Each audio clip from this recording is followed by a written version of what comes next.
and now we are prominent.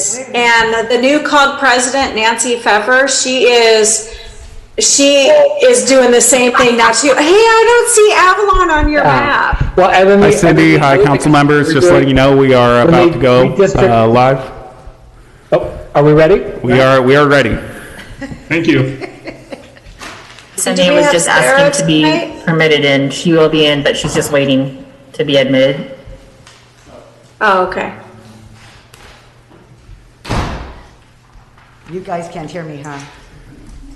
No. Yeah, we'll have to have a map discussion when we're all together again. Yeah. Hey, Cynthia. Ready? I'd like to call to order. Hi. Hi, everyone. And then Sarah's looking good. Can you hear me? Can you all hear me? Not for Scott and I. Okay. Hey. They're not. Hey. My condition is permanent, okay? And it's deteriorating every day. Is this on television? Well, I ended up shaving off the facial hair because I had this big bald spot right here, and it's like driving me crazy. Just to let everyone know, we are live and broadcasting. Hopefully everyone can hear me. Okay. Yeah, understood. That's funny. Our hair challenges are not on the agenda, and they're not within the purview of the city council, so it's We'll appropriate. take that under to have oral this communication. Oh, they can't hear me.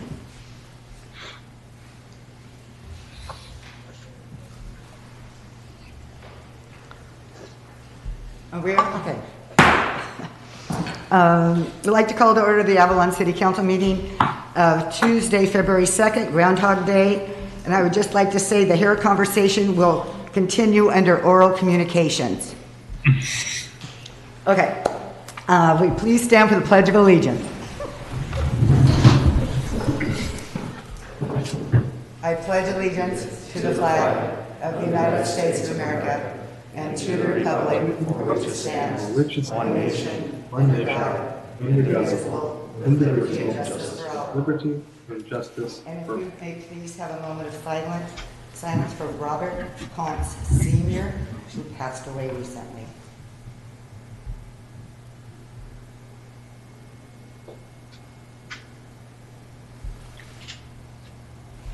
Please be seated. May we please have the roll call? Councilmember De La Rosa? Here. Councilmember Lavelle? Here. Councilmember Ponce? Here. Mayor Pro Tem Cassidy? Here. Mayor Marshall? Here. And for the record, we have our City Attorney Scott Campbell also present. Excellent. Thank you. Are there any announcements or written communications? No, I do not. Oh, I'm sorry, Mayor, I apologize. Yes, I do.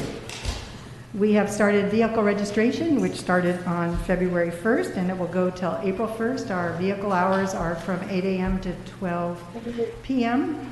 You do not need to make a reservation. You show up during that time, and you'll be helped accordingly. And next meeting in February, we will be talking about vehicle lengths. Okay. And Could I just ask, is it possible to turn up the microphone for Denise and Annie? We can hear each other just fine on the Zoom, but it's very light for in the council chambers. okay, and I'll move it closer. There you go. Okay, department head reports. Who would like to start? Bob Greenlaw, come on up. Good evening, Bob Greenlaw, Director of Public Works. 3 items. Public Works crews are working on a sinkhole along the walkway at Lover's Cove. This was the only significant damage during this last week's storm. Work should be completed this week. It's not a major hole. It's something that we can get done in a few days.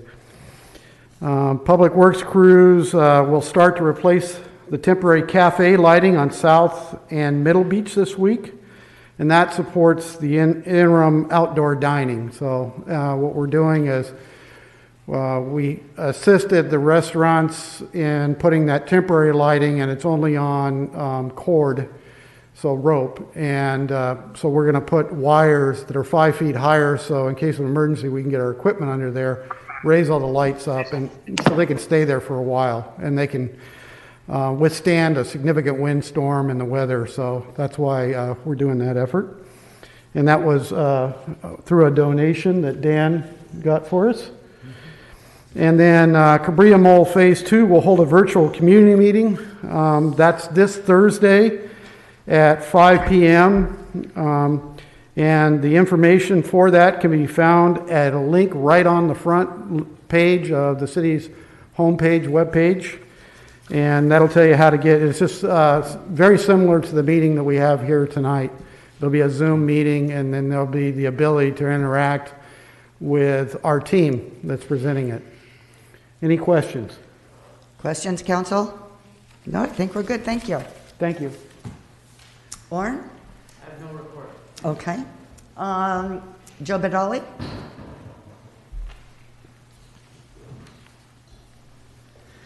Good evening. Joe Badali, Sheriff's Department Captain here at Avalon Station. And one of the issues I wish to discuss a little bit is bicycle safety. We've had some incidents recently, and I want to just inform the community about some of the different things as it relates to bicycle safety, specifically the electric bikes that have been gaining more popularity here on the island.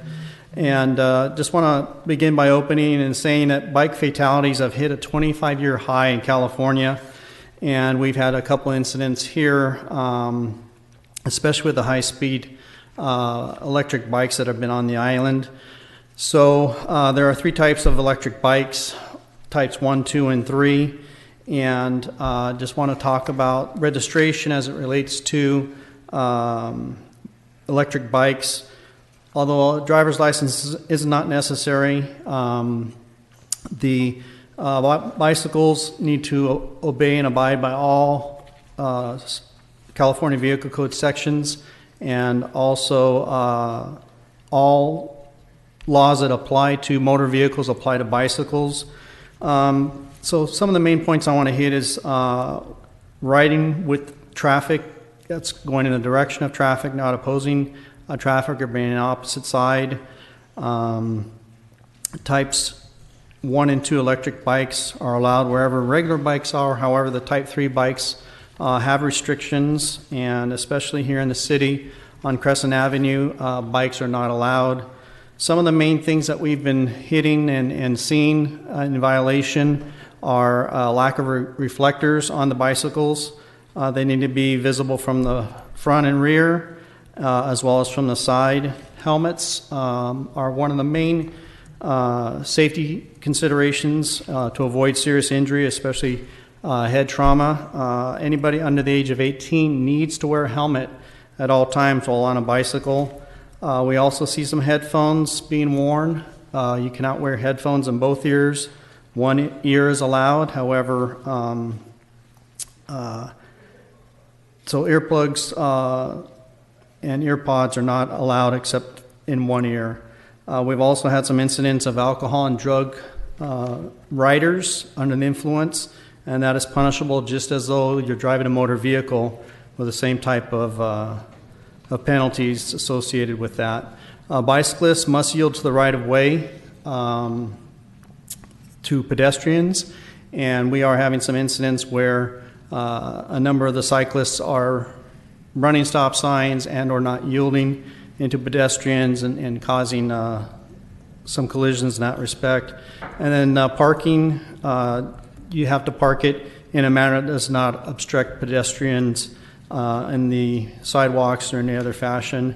And most importantly about that, we just want to encourage everybody to be safe, be it a rental or your personal bike, that you be safe and practice safety in general as it relates to your bikes. No, thank you very much. Is there anything else you wanted to add since you've been a couple weeks on the job? No, that's Not right all now? I have at this point. Okay, thank you very much, Joe. Okay. And Chief Craig? No, wipe it down.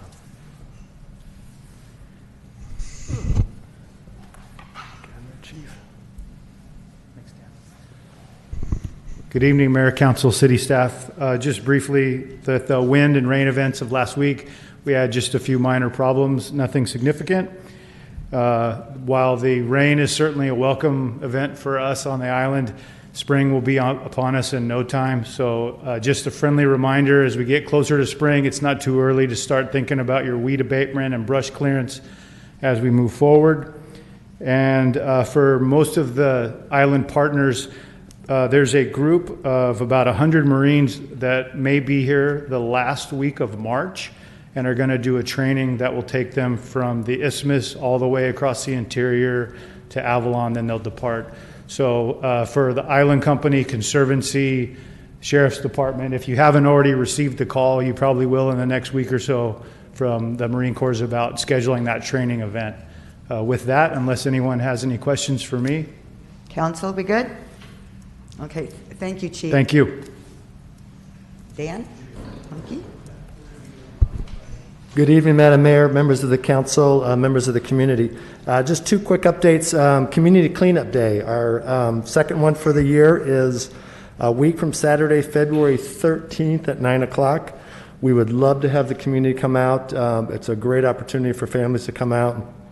Social distancing, providing masks, providing gloves, and just giving back to the community. So 9 o'clock Saturday the 13th across the street at Avalon Kids Park. And then we had a really nice donation last week of $5,000 from the Catalina Island Yacht Club to go towards the skate park. With some of our budget cuts, we didn't have funds to replace any of the equipment this fiscal year. $5,000 is going to go towards a few new pieces. I'm going to get out to the skate park. I've met with some of the kids already, and then informally over the next few days, just to get some input on what those pieces would look like. So feel free to contact me if you've got some input on that, or I'll be looking for you at the skate park to get some input. Thank you. I wonder, Dan, is there any way to provide brooms? Because the sidewalks and the gutters seems to be just full of a lot of leaves, and I don't believe that the street sweeper can really handle all of that very well. For the cleanup day? Yeah. Yeah, I can work with Public Works. We can borrow some for the day and get them back to them. So I'll make sure we have some out there. Okay, great. Thank you. All right. Michael Palmer, did you have anything? No, ma'am. Finance Director, Matt? Just one brief update from finance. Just a reminder to all reporting business owners, including vacation rentals, that tax reporting forms are due by the last day of the following month, every month, even if there was no taxes due to the city. Turning in those forms, even without any taxes due, is very helpful to my department. It lets us know what we can expect as far as revenues, and it also helps us from having to track down and follow up with those businesses just to confirm that there was no activity. So if you could please turn in those forms, even if you had no gross receipts or taxable activity for the month, that way we're not missing anything. And then I'll be presenting later in this meeting on the state of the budget. Okay, thank you, Matt. City Manager report? Just a couple things, Mayor, and the first one is that this afternoon I participated in a chamber-sponsored reopening call. There was approximately 30 people on the Zoom call. That was beneficial. Then also, to continue on that, I want to make sure that you're still aware that Michael Palmer and myself, that we participate on 3 calls a week with large stakeholders, small businesses, et cetera, just keeping everybody updated on COVID and finding out what's going on in the community. Those have been very beneficial since the end of March. We can't believe today we were just noting that it's been a year almost. Wow, yeah. I want to point out that on January 29th, the governor of California, he did extend the eviction moratorium, and ours went through the end of March, and our ordinance that we adopted, urgency ordinance 1193-20, that ours went through the end of March 31st, and but the governor's goes through June 30th of 2021. Yeah, okay. Yeah, thank you. And Michael Palmer, did you have anything? No. No? Okay. City Attorney? Nothing tonight, Mayor. Okay. Council member reports. Anybody? Just a friendly reminder for everyone, we moved into a new place and had a fire alarm battery start chirping in the middle of the night. This is a great time to check and test your fire alarms and just get on a more regular schedule of doing that. And just make sure you have fresh batteries on hand in case you need to for those. And then with regards to the Island Connectivity Group, our previous meeting, I believe, was at the end of November, beginning of December, right before the holidays. Since then, both Julie Gilbert and Jim Leon have been doing some significant work. Jim had several meetings with Verizon and has now connected the main point of contact for Verizon with the Conservancy, with Michael Palmer. They've been in touch, and then also with the Island Company, and looking at what they need to do to bring the Mount Ada Tower back up to a better condition and working standard. And then also have gotten us in contact with the California Broadband Council and the Los Angeles County Broadband Consortium, which will come to us on a future council meeting agenda, hopefully next agenda, to have me appointed as a representative for the city council for that. And with that, they have already included us in their application to the CPUC for a $10,000 line item to be able to have a consultant come in and do a full study of what is and what needs to be. And that also will allow us to then move forward with determining what projects are necessary and being able to move forward with funding when those possibilities become available. So hopefully that, in conjunction with potentially the T-bid, if that goes through, would also add to some of that money to be able to get a lot of these projects that we're talking about right now off the ground. Things that even a year ago seemed like they maybe were impossible due to financial reasons are seeming much more possible. And there's a great kind of surge both from local entities and the state to kind of move people forward with getting better and easier to access and affordable internet, cellular, and broadband connectivity. So some good news, and hopefully we'll have a meeting soon to move forward with some of those things. But that's where we're at right now. Great. Michael Ponte? I've got nothing. Yesenia? I actually do have a couple things today. Jim let us know that there will be a census event February 24th, and I know a couple of us are going to attend. It's going to be a little appreciation for the people that did attend or were helping, and then also it's going to be a preview for the data that they have. And also I was in contact with Michael Palmer as well as Susan Blackwell from the County Public Health. I know a couple of the appendixes haven't been translated. But I know people are inquiring about those, but they will send those over as soon as they can. Been doing my best with keeping up with the county telebriefings. I know there's a lot of those. And I am now also attending the California Contract City telebriefings. And that is also part of our consent calendar, so we'll get to that in a bit. And that's all for me. And I'm having a heck of a time hearing them. We're checking now to see. And there's also kind of an echo. Do you hear an echo on your end, Council? No? Okay. We don't on our end. I don't. Any communication from the public that they're hearing an echo? I haven't seen anything yet, but I'll report if I get anything. I just have a couple updates. One, I'll be attending my monthly Gateway Cities Council government meetings tomorrow, transportation and board meeting.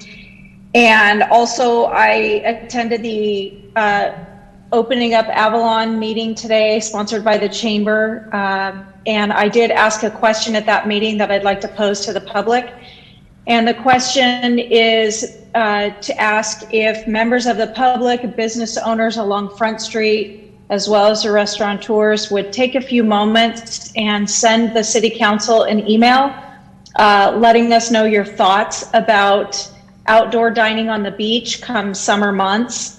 If we are still in a position where we're only able to service our customers via outdoor dining and takeaway, then we also need to find a way to feed our visitors during the day. So in the thought of or conversations that the city council is going to be having regarding what time of day do we start dining on the beach, how are we going to, service our visitors as they come.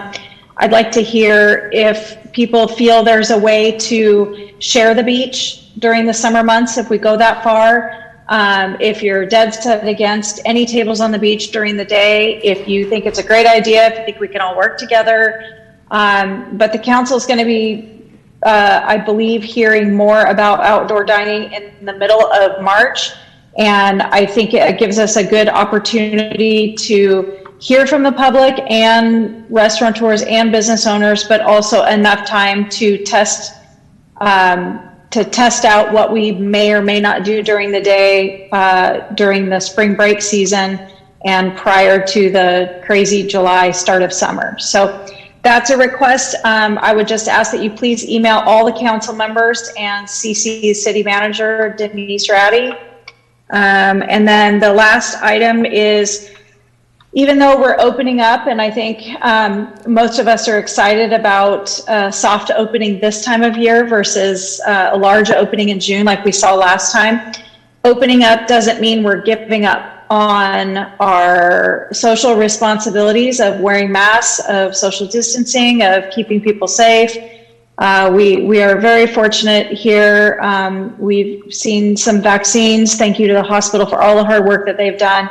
But we still need to be considerate of our neighbors and considerate of not only our friends here on the island, but our visitors. We're in a unique position with vaccinations here.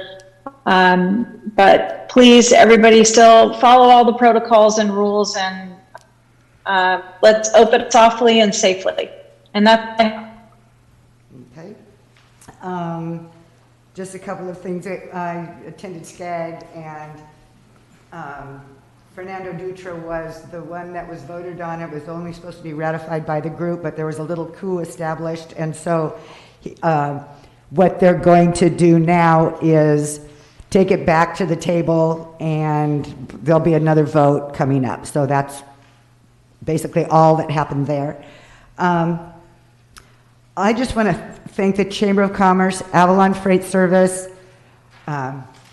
Unite PPE, or is it PPE Unite, and numerous other organizations in LA County for providing the free masks, sanitizers, and gloves. That operation with Jim Luke Johanna and all of his staff and everybody else ran as smoothly as getting the vaccine out at Descanso, which also runs smoothly. So I want to thank you for that. That was a wonderful program. I don't know if Jim knows how many different businesses participated in that, but so maybe I'll have him come up in a minute, and if he wants to talk to that for just a sec. Also, I just want to express my disappointment, my frustration for the residents in Avalon that are bad-mouthing the hospital and clinic on their getting out the vaccine. This is the first time they've done it. We are so ahead of the ball game. I cannot believe the calls and the nasty comments that are made to staff, people calling public health on the hospital and clinic for what they're doing. If you're that dissatisfied, go to Dodger Stadium, go to CVS when they get them, whenever they're going to get them. But stop picking on our hospital staff. We need to wait in line. Yes, some people might have gotten through, but don't take it out on the staff. They don't need bad morale during this time. They're not only doing that, they're providing the clinic and the hospital facilities and all those services. So just cut it out. And that's all I have to say. But Jim, did you want to just make a real quick comment? I'm just going to say something in public comments on that. And Yeah. a couple other Okay, and that's Wait till oral communication. and that's where we are right now. Oral communication, this is an opportunity for people to address the council on items that are not on the agenda. You will be limited to 2 minutes and no action will be taken.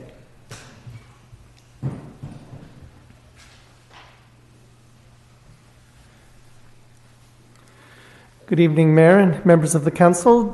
Jim Luchahan from Love Catalina, the Catalina Island Tourism Authority. And I just wanted to publicly carry forward beyond what the mayor just stated. We had about 100 businesses total between people who maybe registered once but represented multiple businesses in their registration. So we've kind of counted it. We think we're right at 100 businesses who picked up supplies. And it was PPE Unite is the nonprofit through which we facilitated that. Avalon Freight is who we are probably just as much indebted to for donating the use of their space and the transportation of the materials to the island. We hope to do a similar program again in the future, assuming PPE Unite continues to be funded. To do so, we will work with them to do future programs. The supplies were a 30-day supply allocation was what was given out. I'd also like to thank the, ironically, a similar number, about 100 businesses who participated along with some members of the council and community in our annual marketing conference about a week ago. And right on the heels of that, the new public health order came out. So thus, a couple of you have already mentioned today that we had close to 30 businesses participate in a reopening strategy conversation. And we adopted a phrase during the marketing conference. Instead of "it takes a village," it takes an island. And I think what we've seen communally in the now near 1 year is that's certainly been the case. And every one of you here I count as really valued partners in that island strong mentality that has weathered this difficult year. So thank you, everybody. No, thank you, Jim. Is there any oral communication on your machine? Mayor, I have one that was submitted to me to read to oral communication. Madam Mayor and council members, I would respectfully like to request the council consider an ordinance banning outside speakers from all Avalon residences. The ability for neighbors to play outside speakers has greatly impacted the entire city. Outside speakers are being used to the detriment of neighbors, at times the entire town of Avalon, and tourists as well. In the wonderful tech world in which we live, there is no need for any outside speakers, as everyone can wear earbuds or headphones with which to enjoy music, radio, TV, or any sound they like without impacting others around them. I am requesting this ordinance because not only is my lifestyle, my tenants, and neighbors' peaceful Avalon existence, the ability to hear a Zoom call, spend time just thinking, studying for school, listening to the TV, or sleeping has been greatly impacted by the fact that the neighboring residence has not just one but multiple outdoor speakers, and the sound produced permeates the inside of my house and many of yours as well. You can imagine the multitude of the sound the speakers produce, or perhaps you've heard the sound yourself resonating all over Avalon. Since this is a definite disturbing the peace issue, I do call the sheriffs and ask them to request that the sound system at the residence be turned down. This is done for a short time, but then the volume is turned up again and the situation is worse. The sheriff's department has been responsive and has done everything possible within their purview. This ordinance request is not without precedent, as the City Council on numerous occasions has taken into consideration and has applied ordinances to previous disturbing the peace and noise issues. Examples are the restrictions imposed on Vons when building the new market in the center of town, boombox restrictions on certain beaches and the decibel level, and permit requirements for the use of Wrigley Stage. With all this said, will you please enact an ordinance banning the use of all outside speakers at residences and the inclusion of them in all future building permits? Of course, speakers can be placed outside of residences if there is a special function, which is in compliance with other ordinances and is not a daily excuse for use. In conclusion, the aforementioned is not just annoying, but is, in my opinion, a health hazard. Thank you, Edie Hugo, 49 Upper Terrace. Thank you. Nothing else has come through? I have 2 comments, but they're on consent calendar item number 3, so when you get there, just let me know. Okay, perfect. Okay, consent calendar. I have 3 items this evening on the consent calendar. The first one is minutes of the January 19th regular City Council meeting. Second one is warrants for a total expenditure of $1,202.47, and that's from the time period of January 9th through January 22nd of 2021. The third one is to authorize the appointment of Councilmember Yesenia De La Rosa to California Contract Cities Association Executive Board, which is different from Michael Ponce, sits on the Board of Directors. They are two different boards. And I know that Michael's two e-comments are endorsing Yesenia. Okay. Council? Do you want Michael to read them or? Oh, okay. Oh, yes, go ahead, Michael. Sure. So the first comment I have reads, "Good afternoon, Mayor, members of the council. My name is Lindsay Horvath, Mayor of the City of West Hollywood and President of the California Contract Cities Association. I am pleased to extend these remarks today in support of Yesenia De La Rosa, who I have chosen to join our Executive Board of Directors. Yesenia would bring a whole new voice to our Executive Board. Her life experience and values are just what we need today to address issues of diversity and gender inclusivity. We have seen the devastating impacts COVID-19 has had on the working class communities of color, and Yesenia will be the voice on our board. The California Contract Cities Association, or CCCA, is a collection of member cities united for a common cause. Born in 1957 as a direct result of the Lakewood Plan, CCCA grew from 8 contracting or member cities to 73 member cities today, representing more than 7.5 million residents. The general purpose of CCCA is to serve as the rallying point for cities contracting for municipal services so that we ensure our constituents the best service at the minimum cost. Through municipal seminars, education, exchange of ideas and information, our association combines resources to influence policy decisions affecting our member cities. With that in mind, our board of directors believe having Yesenia on the board will bring much value to our organization as well as to the city of Avalon. I hope you'll consider supporting this item. Thank you for your time and consideration." The next comment reads, "Good afternoon, Mayor and City Council members. My name is Marcel Rodarte, Executive Director of the Contract Cities Association. I would like to echo our President's comments in welcoming Yesenia to our Executive Board of Directors. We are excited to work alongside her and look forward to a continued partnership with the great city of Avalon. I would just like to take a moment to remind the City Council and staff that all of you are welcome to our educational seminars, meetings, and conferences. They are open to all your elected members and city staff. These programs are educational and serve as a great way to learn best practices in cities around Southern California.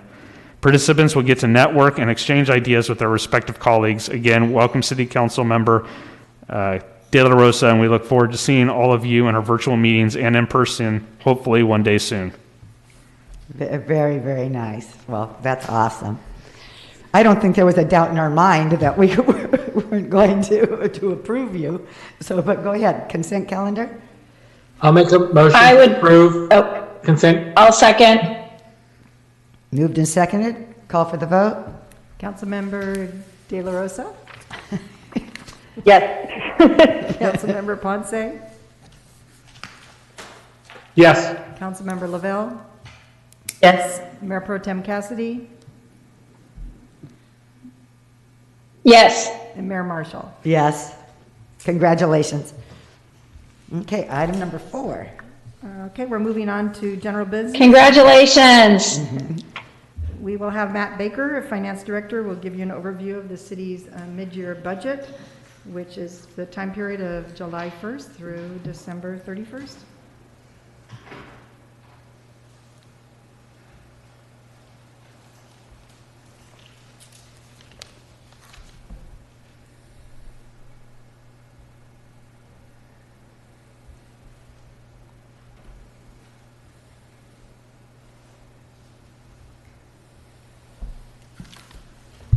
So I should have the presentation pulled up, so let me know if you have any issues seeing the slides. As Denise mentioned, this is going to be the mid-year budget update. This reflects revenues received through December 31st, 2020, as well as expenditures through the end of the calendar year. The first slide here is something that I've used for all our budget slides. What it shows is what our priorities were when coming up with the budget for the current fiscal year. Again, our number one priority was making sure we could provide the basic level of services required to ensure public health and safety to residents and visitors to Avalon alike. Our next priority was to minimize any required draws on reserves or outside borrowing to provide these services. Third and fourth were to repay any debt or restore any fund balance to pre-COVID levels. And the fourth would be then restoring those non-essential services that were eliminated from this year's budget. And again, just from a status point, we're really still at 1 and 2, where we're ensuring we're providing those essential public services while trying to minimize any draws on reserves. So as a reminder, in the budget that was adopted, the general fund's operating expenditures, including internal service expenditures, expenditures were budgeted to exceed revenues by nearly $1 million. TOT is the largest revenue source in our general fund. The budget had TOT revenues down approximately 30% from pre-COVID levels. Just as a reminder and just to kind of show the challenges of adopting a budget last year, truly in balance, not drawing on reserves. Law enforcement and fire department accounts for approximately 55% of our budgeted operating expenditures, with the chamber marketing and hospital pass-through accounting for another 15%. So those are expenditures that we don't really have any control, and it's based on a revenue. So there's 70% of the charges directly to the general fund relate to one of those two categories, which makes significant decreases to visitor revenues all that more difficult for balancing the budget with those departments. The chart up here, and I'm not going to spend too much time on it, is kind of a P&L, if you will, of the general fund. Going top down, it starts with budget or major budgeted revenues. So TOT for hotels and vacation rentals being the largest two revenue sources. And as you can see at the mid-year level, we're about 80% of where we had budgeted. And that's because we've seen our TOT numbers for at least the first half of the fiscal year far exceed our budgeted estimates. Kind of moving down, you'll see that we don't have a lot in property tax received for the first half of the year. That's normal. Most of those payments come in the second half of the year. And again, I'm going to go through all these department expenditures in more detail further in the presentation, but you can see within the general fund, we have the fire department, law enforcement, which is our contract with county sheriff, public works, which is split between the general fund and the harbor fund, recreation, planning, and then the other category, which is the hospital pass-through, the chamber pass-through, as well as our successor agency admin. And again, I don't want to dwell too much on this slide, but this is using mid-year numbers comparing to the last two fiscal years. The reason I wanted to show the last two fiscal years is because of the COVID-19 impacts in the second half of fiscal year 20. Mid-year comparisons using fiscal year 20 don't necessarily make for a good comparison year. So I included fiscal year 19 as well. In a normal year, and by normal year I mean pre-COVID, we would see about 60% of our visitor-driven revenues received in the first half of the year, with about 40% coming in the January through June period. On the expenditure side, what you see, and it's more along what we would expect with budget expenditures generally below 50% of where we'd budgeted for the mid-year. Any of them that are over later in the presentation, I will provide some additional information. And again, just to highlight, what I have here is a square highlighting the percent of actuals for fiscal year 19. And you can see that the ad tax and TOT were 50 to 60% of the total received for the year as of mid-year, compared to the 70 to 80% we're seeing this year. That's actually a good thing, and what that tells me is I think there is a good chance that our revenues in the second half of the year are going to at least outpace our budgeted estimates. So to go into TOT in a little more detail, I've actually updated this table to reflect TOT received in the month of January, so the numbers won't tie to the last slide, but I thought it was important to show the latest figures. So as you can see, July through October, we far exceeded our budget estimates by about $500,000. November similarly outpaced where we had budgeted. And it wasn't until December that we saw actual TOT revenues not hit their budget estimate. But remember, December was the month under the most recent public health order, and we didn't see the same level of drop as we saw necessarily in April and May.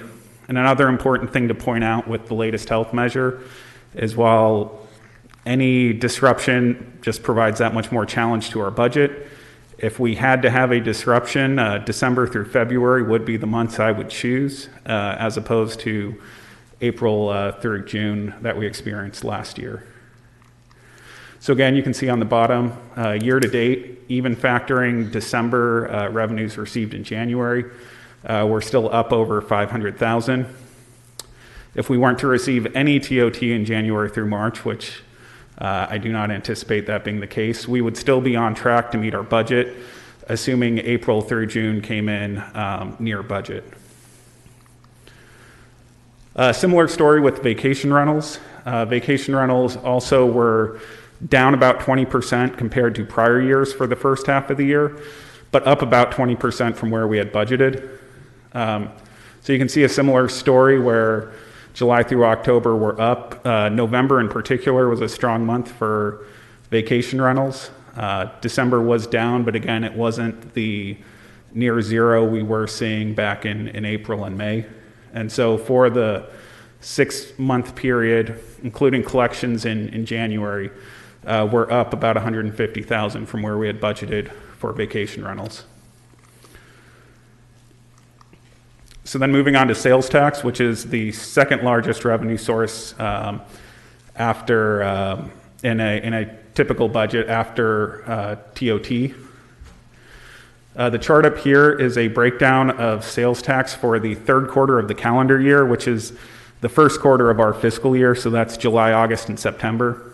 We receive this report on a quarterly basis from our sales tax consultant, and what it shows is though restaurants make up half of all the sales tax generated in town, and while restaurants were down about 33% for the quarter, our county pool actually was higher than the last year average. And what that county pool is, it's how the city receives sales tax for online purchases made. So all of the online purchases are pooled at the county level and then allocated amongst the various agencies based on a weighted share. And so that helped offset some of the losses. And so for that quarter, our sales tax was only down about 20%, that 18.8% figure.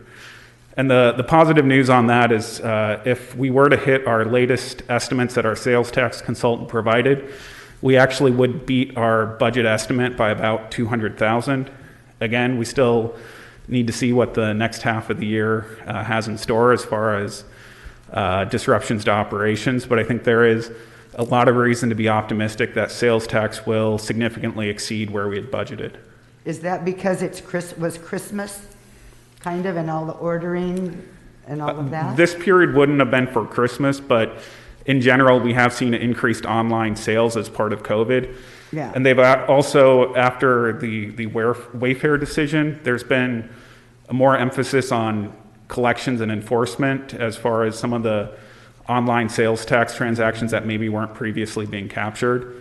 Yeah. So I do expect to see that trend to continue where the online sales continues to beat prior years, which hopefully will help offset some of the losses in the other categories. Yeah. So again, here is a breakdown of our general fund's operating expenditures. The department, kind of going top to bottom, I'll go through. So you can see fire department is our largest department based on expenditures in the general fund. And why I've highlighted budgeted here in the salaries and benefits is the budget has not been updated to reflect the recent changes made as far as furloughs for city staff. Those went into effect in December, so while a lot of the savings wouldn't necessarily be appreciated yet, because it would just be 2 pay periods worth of coverage, I didn't go through the process of updating what that would look like if they remained in effect for the whole year. But city-wide, about $90,000 a month we're saving as part of these furloughs. The other account I want to pull out is law enforcement. You can see we're well under budget. That really just has to do the timing of payments. November and December's contract was paid in early January, and so that's why that is so below average. Public Works, why you see that above the 50% threshold, is a lot of the changes we made as far as staffing don't really see the budget savings until the second half of the year. So if someone was employed for a part of the first half of the year, those labor costs would be captured in that first half spend. But I do expect the second half to be less. Similarly, or in planning, this was one of the items I called out in the staff report. We didn't include a couple planning documents within the budget. Those Mike can speak to, but they relate to the LCP plan. They're both grant funded, and the good news is the grant revenues also weren't included. And so the amendment to the budget would increase the expenditures by $185,000, but that entire amount is anticipated to be offset with grant revenues. So the net impact on the budget is actually reducing required draws on reserves by $40,000. And then lastly, just to kind of draw attention to this, you can see there is a category in other that is over budget.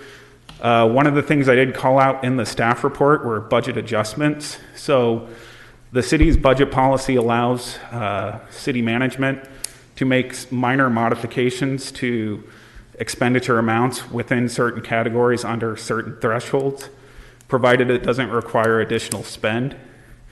So what I'll have to do is look at those accounts again and see if there's a way we can make some budget adjustments to cover that difference. So that wasn't mentioned in the budget adjustments in the staff report. I discovered that today. So moving on to the Harbor Fund. Similar to the general fund, Harbor Fund operating expenditures, including internal service expenditures, were budgeted to exceed revenues by $1.7 million. A lot of that is due to decreases to visitor-driven revenues, particularly wharfage. Cross-channel wharfage was budgeted to be down in the operating fund by $1 million, and the lack of cruise ships further reduced operating revenues by another $800,000 compared to the prior year's budget. Just to clarify and to point out, our $3 wharfage fee is split between harbor operations and the Harbor Capital Fund. About $1.85 of it goes to harbor operations, and about $1.15 goes towards harbor capital, and that $1.15 includes the 50-cent increase that was adopted in 2019. So again, on the expenditure side, you can see salaries and benefits in the harbor make up over half of the operating spend. County lifeguard and paramedics make up another 15%, and utilities and fuel charges make up another 15%. And the reason I was calling those out is just again to show that there's not a lot of opportunities to look for significant reductions without looking at labor. And we have looked at that as part of the budget cuts we adopted in this budget. So again, this is looking at a budget to mid-year comparison, kind of like a P&L statement going on the top with the major revenues. We have cross-channel wharfage, nightly moorings, fuel charge, harbor use fees. And then we'll go into the expenditures in another slide here. So again, similar to the general fund, I wanted to provide a 2-year comparison because comparisons to mid-year last year are difficult just given the impact of COVID. One of the things I did want to call out is you can see that our harbor fuel charges, and so that's the fuel docks fuel charges, are already near our budgeted amount. So when we came up with the budget, we did think that there would be a significant decrease in fuel purchases, and while other harbor revenues have been significantly impacted by COVID, the boating community and fuel purchases haven't been impacted to the same extent. They are still down if you compare them to the prior a couple of fiscal years, but not to the level that we had budgeted. And so in the staff report, the second budget amendment would be to increase the expenditure account for fuel purchases, but there won't be a increased draw on reserves because any increased fuel purchases are going to be offset and then some by anticipated increased fuel sales, which would increase that revenue account. The other I wanted to call out is harbor use fees and ad tax. As you can see, we're already 90% of where we had budgeted those two accounts. From a scale, they're much smaller than, say, cross-channel wharfage or cruise ship wharfage even. But it is very positive, and I do anticipate we will significantly exceed our budget amount in those categories, potentially by as much as $100,000 or so. Again, this is good news, and if what I'm drawing the arrow there is to compare it to a non-COVID year where you could see that 55% of our revenues were collected at the mid-year point in that year. And so the fact we're already at 90% and that we're starting to see operations open up again, I do anticipate we will exceed our budget, although we likely won't quite hit those prior year highs. And then lastly, just to call attention to other revenues, you can see at the mid-year point last year and the year before, we were well over $1 million, 1.2 last year. This year, we're close to 700,000 or 600,000. The main difference there is wharfage for cruise ships. The lack of wharfage for cruise ships really accounts for that 600,000 or so difference already at the mid-year point.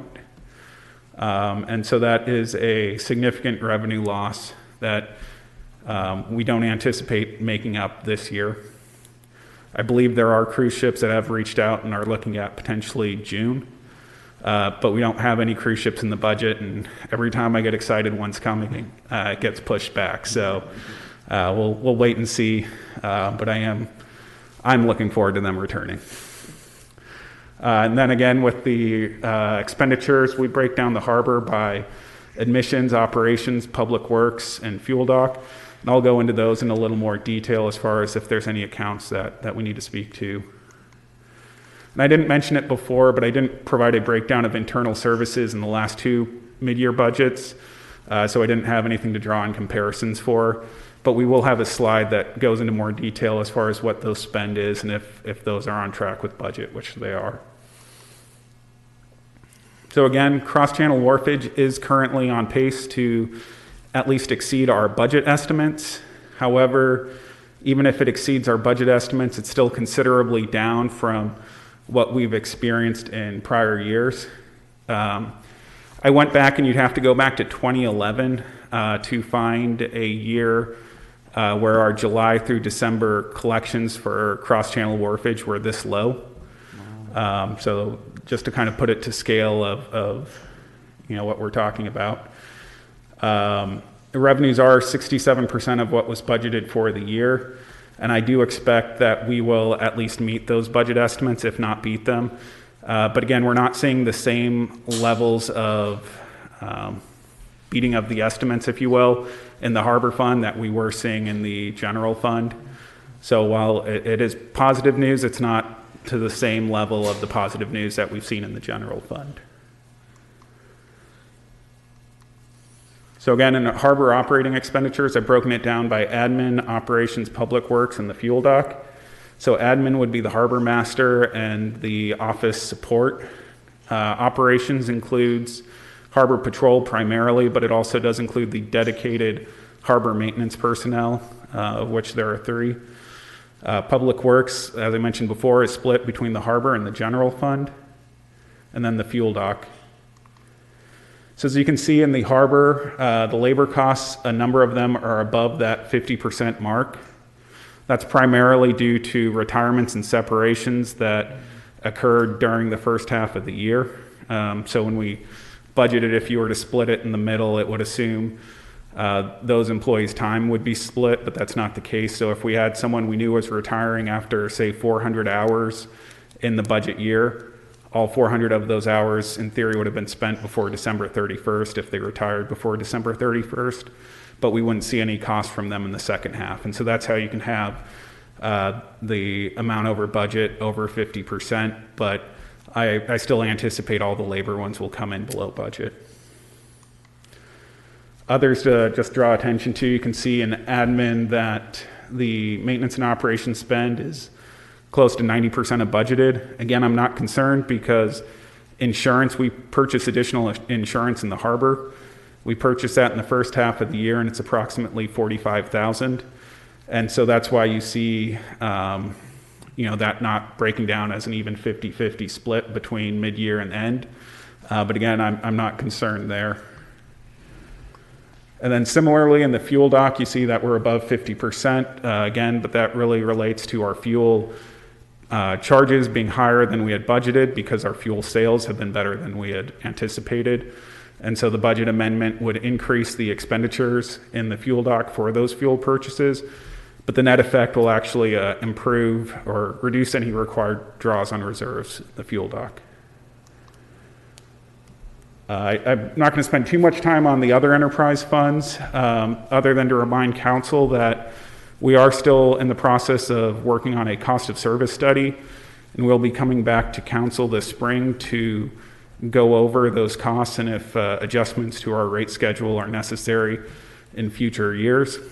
Again, how we bill for these services, we do it as part of the county's property tax rolls as direct assessments on those. We received the first property tax assessment for fiscal year 21 in December, and revenues are in line with where we had estimated them to be. So this just shows the expenditures for the sewer, saltwater, and solid waste and has them broken down, again, between salaries, benefits, maintenance and operations, and contract services. The only thing I was going to highlight is if you see that our percent of budgeted in contract services is well below 50%, again, that really just has to do with the timing of contracts. We paid our sewer and saltwater in the first warrant run of January for November and December. So I anticipate those to come in at budget, not well below as currently reflected.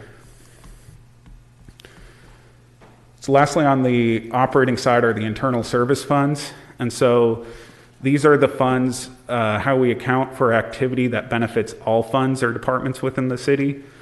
So for example, elected official costs, the city manager's office, finance, general government, all these services don't just benefit the general fund, they also benefit the harbor fund, they benefit sewer, saltwater.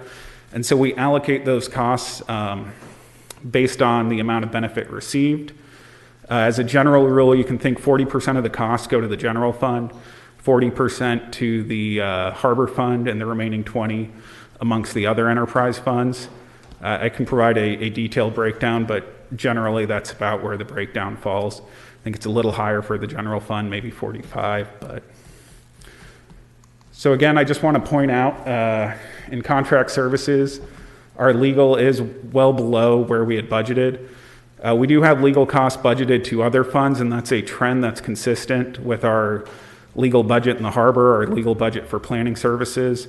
It's not just in general government. We are currently on track to come in below where we had budgeted. So that is positive news there. A couple areas where we do need to pay attention is in maintenance and operations in the general admin fund for administration and general government. A lot of those costs tend to relate to maintenance around City Hall, utilities, phone cert communications, as well as membership and other general admin costs. Again, I think we still should come in under budget. Some of that increase is attributable to one-time costs, for example, membership dues that are due at the beginning of the year. So again, I still think we should come in under budget, but it is an area I'll be keeping a closer eye on. Similarly in finance, since it's over 60%, I thought I'd call it out just to show I'm not just picking on anyone else. Again, that relates primarily due to our budget software where we pay for it all in the first half of the year. I'm not all that concerned that we won't come in under budget there, but that is another area I'll be keeping an eye on. Again, the city's general liability insurance is charged to an internal service fund, and that way those costs are shared amongst all the funds. We did come in, so we based the budget off of the estimate we received. Sometimes the actual cost comes in a bit higher. The good news is we did receive a premium refund in December that was booked to the revenue, so it's not reflected on this schedule. So the net cost of the general liability insurance did come in under budget. It's just offset by the revenue not reflected here. And again, I'm not going to spend too much time on the capital projects, but I did want to call them out just so they're on everyone's radar. The general fund capital projects, this is a list of every project that was approved that was over $100,000. As you can see, we don't have a lot of spend in the first half of the year, other than the payment for Joe Machado Field, which we make in the first half of the year. Again, Pebbly Beach Riprap and the Five Corners project are grant funded. I didn't reflect any grant revenues received or any grant offset in this table, but those are partially grant funded. Similarly, in the Harbor Fund, I listed every project over $50,000. As you can see, the majority of our spend during the first half of the year has been on Mole Phase 1. We have used all of the grant proceeds for Phase 1, so additional spend is not grant covered, but we do have grants covering Mole Phase 2, as well as the pump out dock and not the end float rehab, but the other float rehabilitation project. One thing I didn't mention, and it probably would tie to a couple other slides, and it is potentially good news, but it's not reflected in the budget, because I'll believe it when the check comes in, but we are pursuing and potentially able to get $150,000 in additional wharfage to replace lost wharfage due to reduced ridership levels. So we're currently working with Metro on that. I was going to hold off until it's a done deal, but I am very excited at the prospect, so hopefully we can also receive some additional funds there. So again, if I were to summarize everything at the mid-year point, we are in line with our expenditures, and I do anticipate revenues to come in at least where we budgeted, but likely ahead of where we budgeted. But again, remembering where we budgeted, we were spending the majority of our reserves this year just to operate. So while it is positive that we are in line with where we had budgeted, it does place us in a challenging position for next year's budget. So I am hopeful that some of those revenues do come in, and also the additional savings from some of the reductions we've made to labor will also hopefully provide some additional reserves heading into the next year.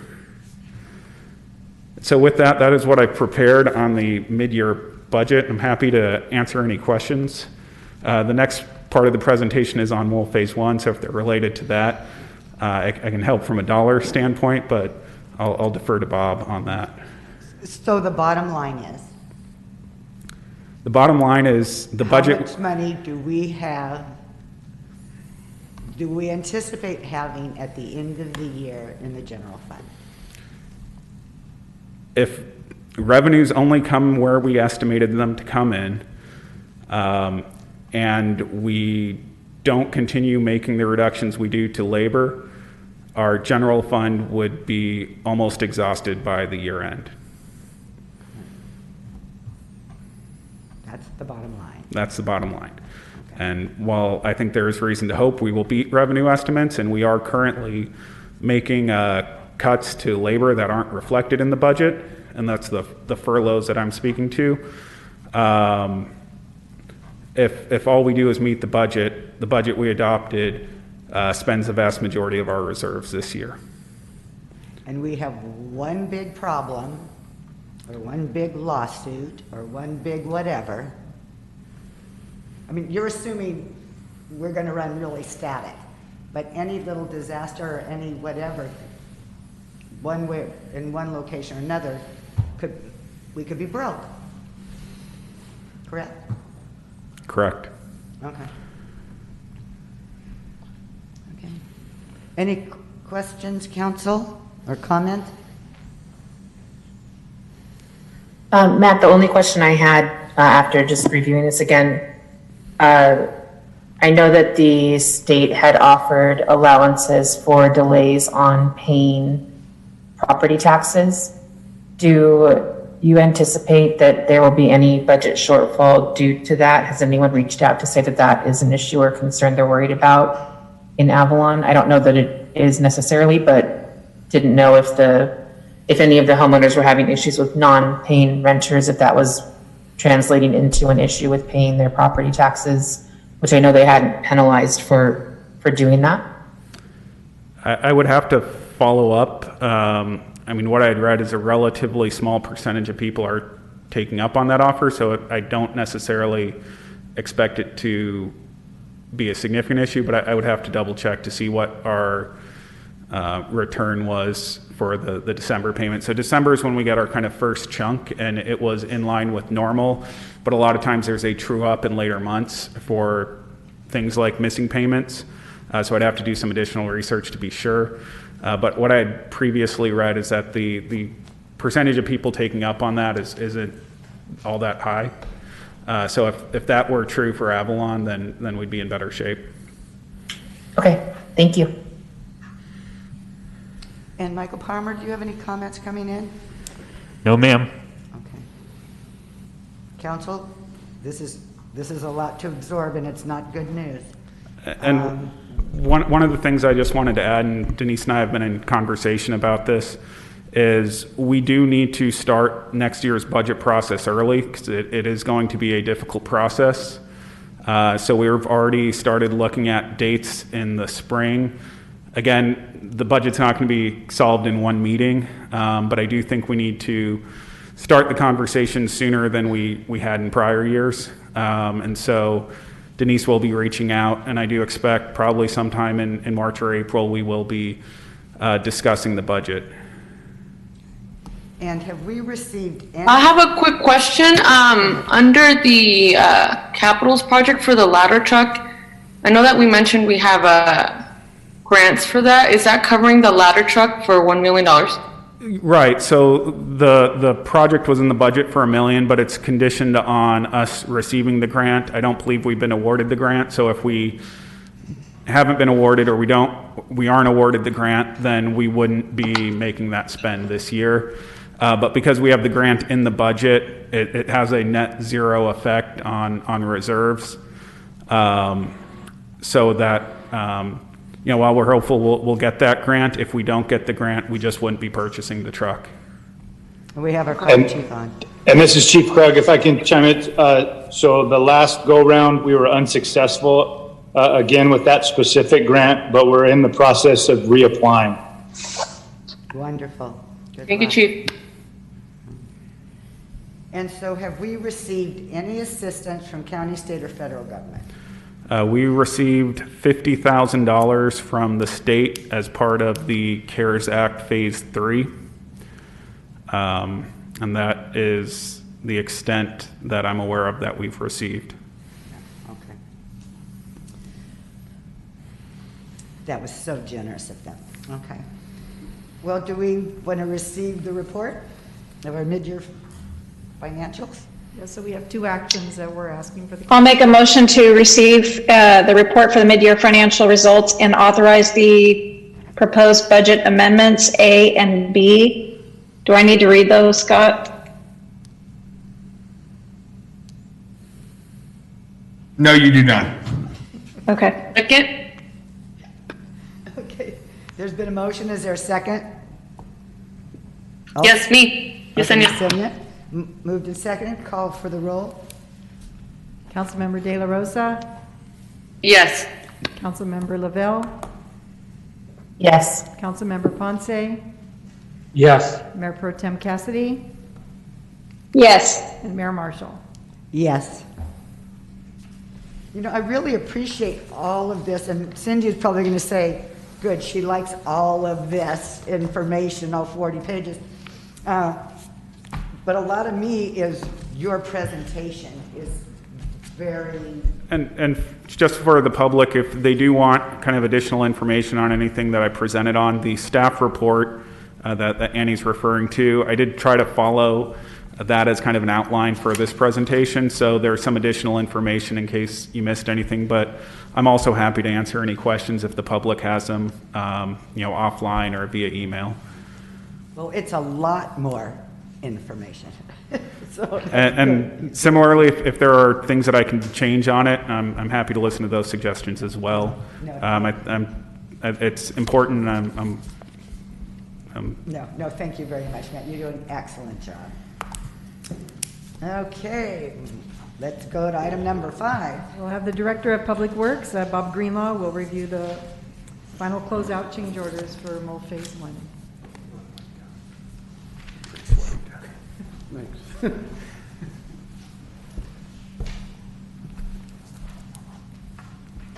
That's where Ben, get in there. Good evening again. Bob Greenlaw, Director of Public Works. So this next item considers a contract change order for Phase 1 of the Cabrillo Mole Ferry Terminal Revitalization Project. The work is now complete on that project. Staff has reported to council over several different meetings here for the past 6 months about a continuing problem with a couple of quantities, the concrete quantities, getting way out of whack, which causes us to have increased costs on the project. So bear with me here so I can give the public a little background information and I can put that into record.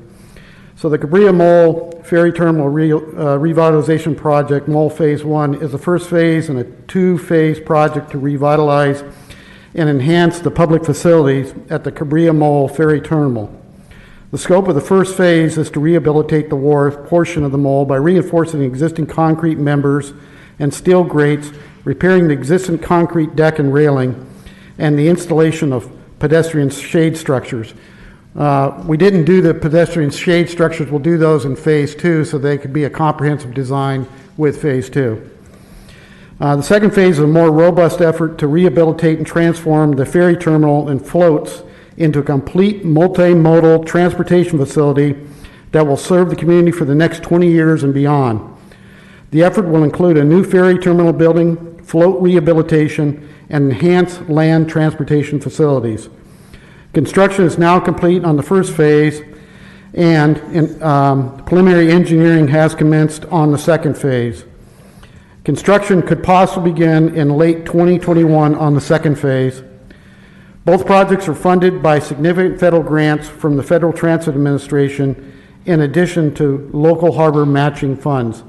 And the slide I have there up in front of you right now is the blue outline is the Phase 1 project. It's the wharf.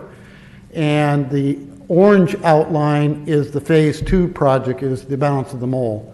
So you can see that we have buildings, we have the parking out in front, and the interface between the parking and the pedestrian facilities, how we line up, the amenities for the travelers, you know, the restrooms, ticketing offices. But in addition, we also have, you know, the recreational portals there where commercial businesses, and the ability to have even a second story for, you know, additional restaurant commercial facilities there. All of that would be something that could generate additional revenue so that we can continue the maintenance, because realize that the mole is about a 50-year-old facility that had major work on a wharf about 20 years in, and then we did nothing after the next 30 years. So that's why we got to the spot where we had extensive damage to the concrete. So hopefully with some new revenue, we can keep up that maintenance, have a program to keep up that maintenance. So continuing on here, in June 2019, City Council awarded the Mole Phase 1 construction contract to lowest responsible bidder. That was Slater Waterproofing, with a base bid of almost $3.4 million. The bidder responded to a deductive alternate that deducted almost $179,000 in return for the city supplying housing for the construction crews. Based on the bidder's response to bid alternate 2, it was determined it was cost effective for the city to award the deductive bid alternate. The total net bid was $3.2 million, around that ballpark. There were 5 bidders with bids ranging from almost $6 million down to that $3.4 million, which was a low bid. Let's see what we got for. So this is the completed project. This slide, we can see that it was a very successful finish on it. in addition to getting the new grates that you see there, and they're just getting a slight patina on them now. It has new steel beams all the way through. All of that was very damaged. And then the concrete beams that run longitudinally and traverse under the structure were significantly damaged. And all of those were repaired in the first 9 through 21 beams there. The first 8 were done in 1990, and we had advised council that those were in good enough shape they could be done at a later date. And you can see we have the top surface, most of the deck surface had been rehabilitated, but then we also put this epoxy sand finish to seal it up real good for that brutal environment that's out there. Here is what it looked like before that. And here's the 5 bids. You had where we have in yellow there, highlighted in yellow, we have the net bid of $3.2 million for Slater, and then all the way down to almost $6 million. Okay, and then you could see even in the deductive bid alternate there, some of them bid at it and some of them didn't. The third bidder put 0. So you'll see the result of that as we dig into the details here at the end of the presentation. Okay. Continuing on, construction commenced in August 2019 and continued on a steady pace. For the most part, the construction activity was smoothly delivered with the exception of a few high tide events coupled with wave surge events that damaged contractor scaffolding that was used to provide a working surface underneath the wharf. So we had to have a static level under there. We had scaffolding. It was hung off the deck. When the surge came, it twisted the steel up. And so contractor adapted to that as they moved along, and they were successful as they moved through that. Additional impacts were realized due to the COVID-19 pandemic. The most significant issue that developed was the incremental increases in quantities for beam and deck repairs as the construction progressed. The estimated quantities consistently came in on the low side for these 2 critical activities, so the engineer's estimate on it. The reason for this was the extent of the damage once the spalled concrete was removed was far greater than the design report estimated.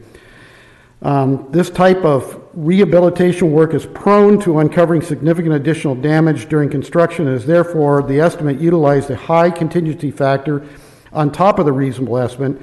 And in this case, we added 25% to the total, but even that was far short to complete the necessary work. Okay, so here's some photos of the construction. So this was prior to the construction, but this is in that that area that some of it that had been repaired. Okay, so you can see that it's still in relatively good shape, and we can get on, what I'm saying is that can happen in the next 5 years. It doesn't need to happen immediately. It really needs to happen, though, not let it go for 30 years like we did before. We need to get that done and get that rehabilitated, but we have some time there. Here's at the other end when we were in beams 1 through 9, you could see like the bottom 20% of the beam is gone, the rebar is corroded, and it just keeps on going beam after beam after beam. And these are what you're looking at as the longitudinal beams. They go from back where the building is to the front of the wharf. And the transverse beams are the ones that go across. And they're big, very deep beams that have lots of rebar, and they're very thick. So now we're seeing as the construction progressed, but what's interesting when I reviewed this slide before the presentation and what was brought out in our design engineers' visit during even the construction was that the rebar was actually about 3.5 inches deep in there versus the as-built said that it was like 1.5, 2 inches deep embedded in there. So realize the failure mechanisms when the corrosion happens on the steel, and then the concrete spalls at that level. So if it's at a level that's deeper, all bets are off as far as the quantities, and so it varied through the deck at different levels. So that's ultimately a lot of it was caused that we had to get down to that rebar to get down to where we had competent concrete that wasn't spalling, and then we could start rebuilding off of there with the products we had. And you could see that the contractor's done excellent work here. He's gone down, got it to competent concrete, squared up the edges, put in new rebar where it was necessary, where it wasn't 85% of its original capacity, it had to be replaced.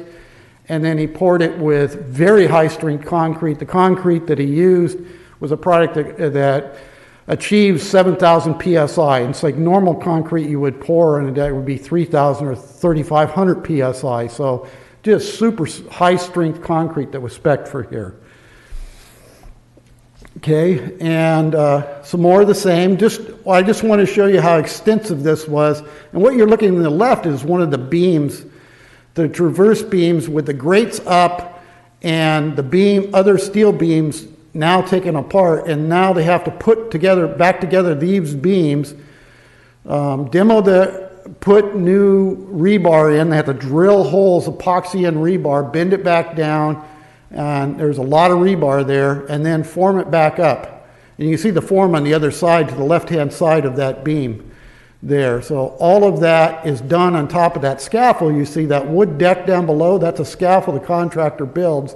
All of that's hung down with trusses so that they can put 4x4s and then plywood on top, and that's what they were working on, the total project.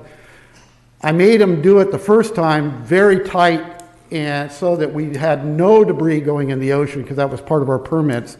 Realized I had to let up a little bit on that because it just wasn't possible to make it so tight, but we watched so we didn't get debris down. But so we changed our methods along on how we even built that scaffold so that it could be removed very quickly during a surge event. Okay, you can see more extent here of the rebar is totally gone on that one beam in that opening. So this is an opening that you'd be walking on that have a grate on top of it, and that's what you're looking at. And that's what, once we get it demoed here, that's what it would look like. And so then they go back to put the concrete back, the rebar, put the forms in, and then pour concrete. You can see it's in progress here of doing that. They got forms on one side, they're getting the rebar on the other side here. Here's a finished, getting ready to pour. You can see the little slivers there, and all of this gets vibrated in and pumped in with a pump. And then you see, this is as we're progressing with the beams being put back in, and then also with the grates being put on the top as we're moving along. You can still see the fence up, so we're still in active construction here. But we're finally, as we're getting into the summer months of this last year, we're feeling like we're finally gaining some headway on this thing, when we started putting these grates back in, like we finally were going to get done with it. Okay, so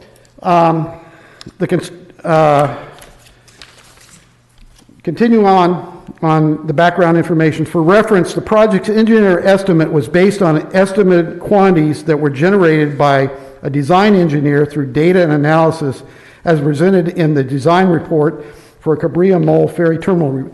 So this is the front cover of that, and I just want to show you. It's about a 60-page document, and it details how they went through it and what they found, and did detailed measurements that were put into spreadsheets that are about 20 pages long in the back that would be the basis for their engineering estimate. So it wasn't just a wag. There was a lot of thought, both put on the top surface with a set of civil engineers, and then underneath with a marine and civil engineer going and looking at all the piles and all of the surfaces underneath, and then also diving.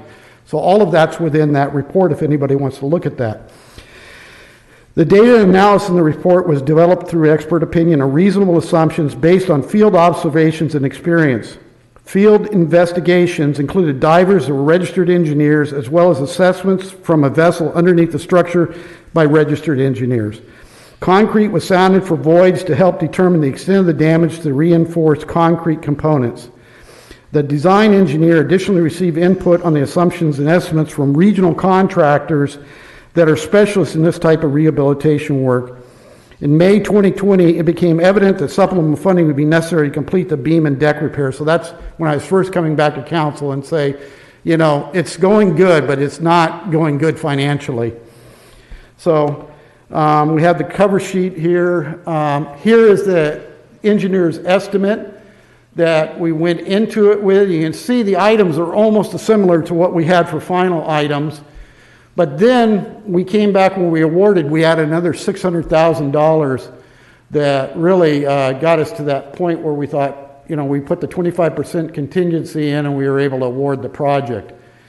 But you can still see that the quantities there that were generated, no matter what the unit cost figure is, because they would have got those from estimates from the contractor, the quantities were real close to what they had that we bid, okay? So more on that to come. Okay.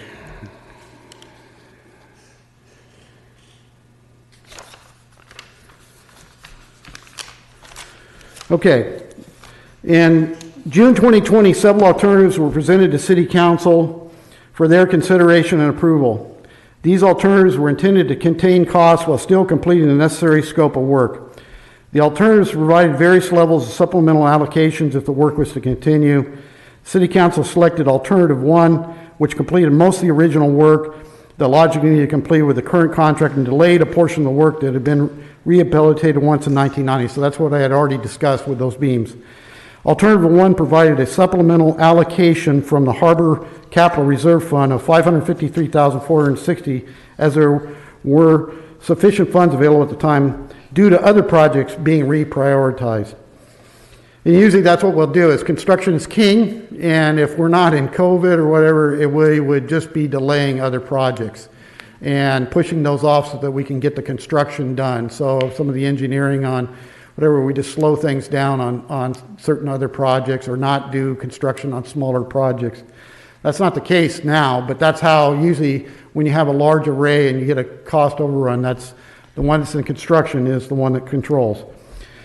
So in October 2020, it became apparent that a second supplemental allocation would be necessary to complete the work as quantities for the beam and deck repairs continue to grow.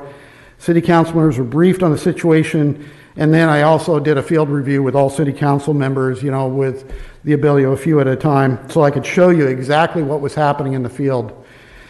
So it could be best shown and understood by the city council.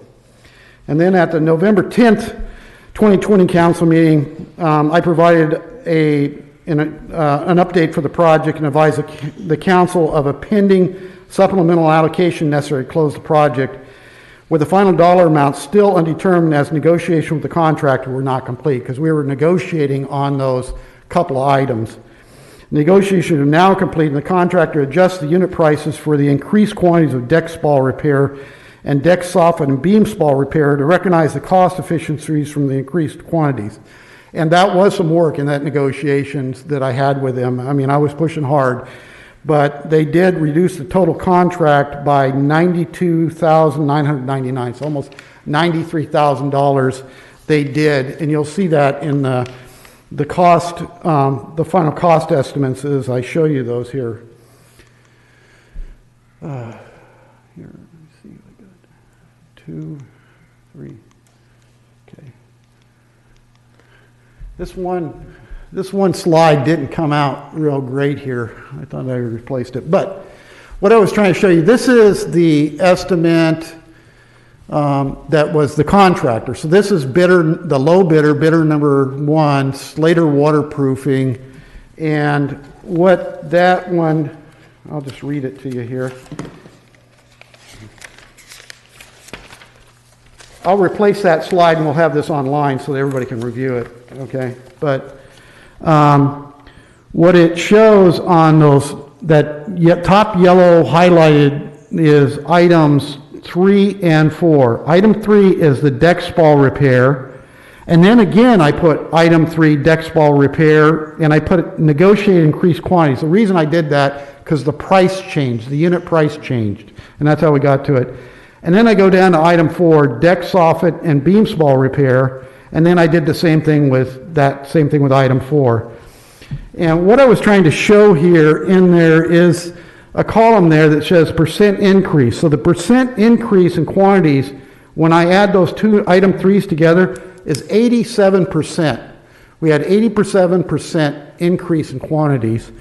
And realize when that's at $300 a unit, that becomes a very big number. And you can see those are very big numbers over there in the far right. The first line item is 634,000. So that's really what the contract should have been. And then we had to have a bump of 509,000. That's what the increased quantity costs us, even at a renegotiated rate. And then we go down to item 3. It was, excuse me, 75% increase in quantity, okay? And that's at $625 unit per unit price. And so the contract should have been 1.3 million, and you can see where it's additional 936,000. So those two items are what really blew this, up. And I showed you why, as we get underneath, the extent of the damage and the extent of the damage on the top, and then the rebar being lowered. Those are all things that, we had competent people, had competent design engineers, had a good contractor doing it, and it just the result of it, those things that happen. It's the result of not bad judgment. It's not the result of bad contracting. This contractor did not change order us. It was like they worked very well for us. It just was the extensive amount of damage that occurred over a period of 50 years, and that it wasn't addressed at the right time. And so that's the ending result of that. So what that does, and it gets down into that lower left corner box, what I did is I took the construction contract and the bid, and then really just put a number for relative increase there as a 40% increase, okay? Which I would anticipate that if we're in the range of 25%, it's not where we want to be, but that would be on the high end. So it shows you kind of how much we're out of whack. And so and then in the bottom left corner box, what it's saying is our deficiency after all of the supplemental funding we have is still $701,000, okay? Now, for comparison, I could say, did we select the right contractor? Was this contractor, what happens when I use bidder number 2 and put the same quantities in there? And if I did that, I would have a deficiency of $1.568 million. So it shows if we went to the next bidder, we'd be even in worse shape by twice the amount.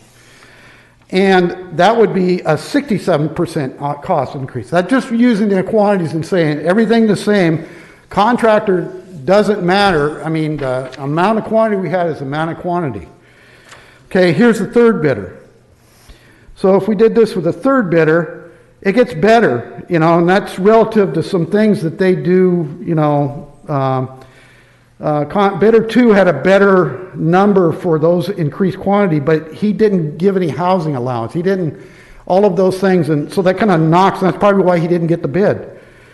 But as bidder number 3 would have been $826,000 deficient. So there's still a delta between the first, even the third bidder, the next closest with those quantities of 125,000 even more.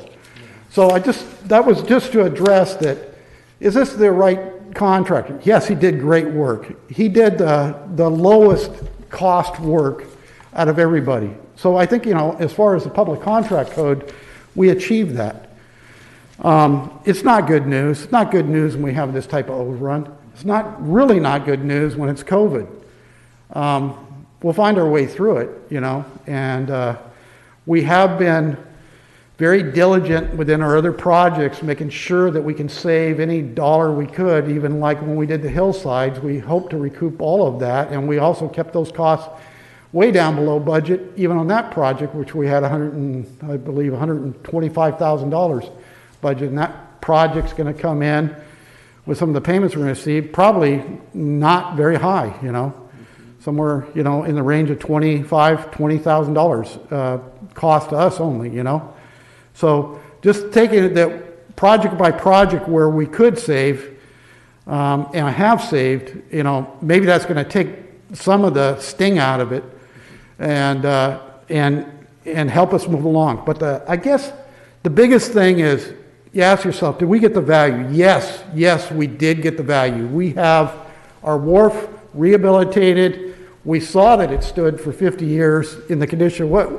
And I'm just saying that, at least another 20, that wharf is going to be there. And it's not like we paid too much cost for it. We got the value. We got the value in there from the work that we received. We received a good level of work, and it was very valuable. So that I'm here to, that's the end of my presentation. I'm here to answer questions. I will correct those other pages on slides 15, 16, and 17 so that if the public or council wants to reflect on those, but at least I read those out to you. That was very thorough. Okay. I wanted to see that we had it in the record too, so everybody understood if they ever went back, No, I appreciate that. Council, do you have any comments? I don't have necessarily any comments other than knowing that the work that was done is done well, and being able to see it in the middle of construction and what it was exactly that they were having to deal with. I do have a request for future water side construction like this, particularly looking at if there's any understructure work that has to get done with phase 2 on the mole.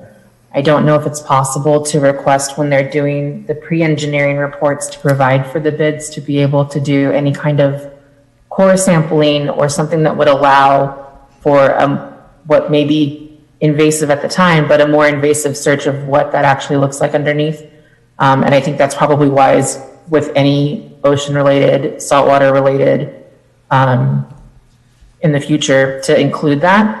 And then I also don't know, Council, if any of you think that the need to look at, with any construction project in Avalon, it always tends to go over, but it seems the contingency when working around saltwater needs to be usually higher than anticipated almost every time. I don't know if we need to have a baseline minimum requirement for saltwater contingency that's actually a higher percentage than what is normally included, if only to have extra funds set aside to know that it's going to be more well covered. I don't think we overpaid for the work. I went through the math too, Bob, on looking at what it would have cost from the other vendors. I don't know that any other vendor, given the same circumstances and the same reports, would have done it differently. Clearly, based on the ones that we received at the time, and all of them are extremely well qualified. I think that, the bid was the right one. It's unfortunate that, like you said, it had to happen now, and it had to happen especially now, when it's already, kind of a sock in the gut after being down on the ground. But I think that the work itself, we've all grown up around that spot and know exactly both how good and how bad it could be in it. It's so much better now than it was. There's some confidence in having that structure the way that it is. So I would just ask that we look at those two issues of having a higher contingency for saltwater projects and looking at if we need to require more of engineering firms when they're doing the pre-work to provide for bids. Okay. Good comments.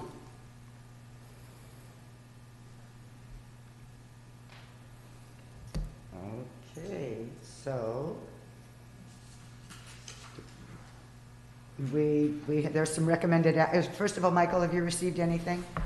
I've received no comment. Okay. Council, do you want to either comment more or make a motion? I'll make a motion to authorize construction contract balancing change order to provide funding for project closeout, authorize fund loan from general fund to Harbor Capital Reserve Fund, allocate $705,000 to account 10470-6671, capital project number 18004 from the Harbor Capital Reserve Fund, and find that the Cabrillo Mole Ferry Terminal Revitalization Project construction contract with Slater Waterproofing, Inc. is complete. Is there a second? I'll second. Motion and a second. Call for the vote. Councilmember De La Rosa? Yes. Councilmember Lavelle? Yes. Councilmember Ponce? Yes. Mayor Pro Tem Cassidy? Yes. Mayor Marshall? Yes. Thank you. Just one quick question, Bob. When we get big projects like that, do we have to give them money up front? Do they request money up front? No, it's pay estimates. And you saw that was how they're paid right there. That was Right. pay estimate 17. So they've been paid 17 times. I didn't understand. Yeah. Okay. There is something called materials on hand, which they get paid for some materials once they get going. They have bonds to cover that. So they're never ahead. They're always behind. Right, okay. Okay, item number 6. Okay, item number 6 is just a discussion only. There is no formal action on any of this evening. It's hopefully you'll provide direction to staff because I am strongly encouraging council to do that. This item is nothing new. It has been brought before the city council 4 or 5 times, I think, usually during our budget generating ideas. And so there are 2 items specifically on the staff report that I would like to encourage council to proceed forward with a more formal action at a future council meeting. The first one would be an increase of our TOT by 1%, and that is for a 10-year period, and would be for our COVID relief. And as you heard from our mid-year budget review, going forward for our next fiscal year budget is going to be extremely tricky. And that 1% would stay in the city's coffers. It would not be split with the chamber. Wouldn't get their 22% of that 1%. The sales tax increase would be a quarter percent. And we did have that on a ballot in March of 2020. That did fail. I don't know if you remember, I just briefly to say that, can I read that measure, please, Mayor? Yes. It was, shall a measure be adopted by the City of Avalon enacting a 1/4% transactions and use sales tax generating approximately $240,000 annually for general city services until ended by the voters. And obviously that was pre-COVID numbers. That there's a breakdown of our current 10% sales tax, and that is on page 3 of the staff report, and how it is all broken out. So that our understanding is that the quarter percent is the highest our sales tax can go, that the state or the county couldn't come in and increase it anymore. That would be the top of our sales tax. Let's see, what else was there, Mayor? Was there a third? We have also a couple options. We could proceed forward. We reached out to the county, and there is an election on November 2nd of 2021. In order to put it on that ballot, the council would have to have a 5-5 vote in order to put it on there. If we waited until the March 1st, 2022 election, it could be placed on that ballot with a 4/5 vote. It does have to pass the voters by 2/3 vote. I did have Matt Baker do a preliminary, how much could we earn if it went on the ballot on November 2nd. The 1% TOT has potential for the months of, because we wouldn't get any generating money in November, but it would, for December through March, we have the ability to earn $75,000. The sales tax is done quarterly, so it would be January through March, and potential for $30,000 to $35,000. I did put, in the staff report noted that we had some monies budgeted, but I really pulled out the county's bill from last time, and the almost $11,000 that the county charged us. That was for our March election when we had the candidates as well as that sales tax measure. The county is not sending a bill for our November election for the hospital measure yet, so until February sometime, well, this month, but they said mid to late February. So I have no idea how much the measure cost on a ballot that was already out there. So I can't give you that cost yet, Mayor. Okay. I would just really encourage the council to strongly consider these 2 proposals and to direct staff to bring it back at a future council meeting for formal direction. formal approval. Okay, I'll make a comment to start. So,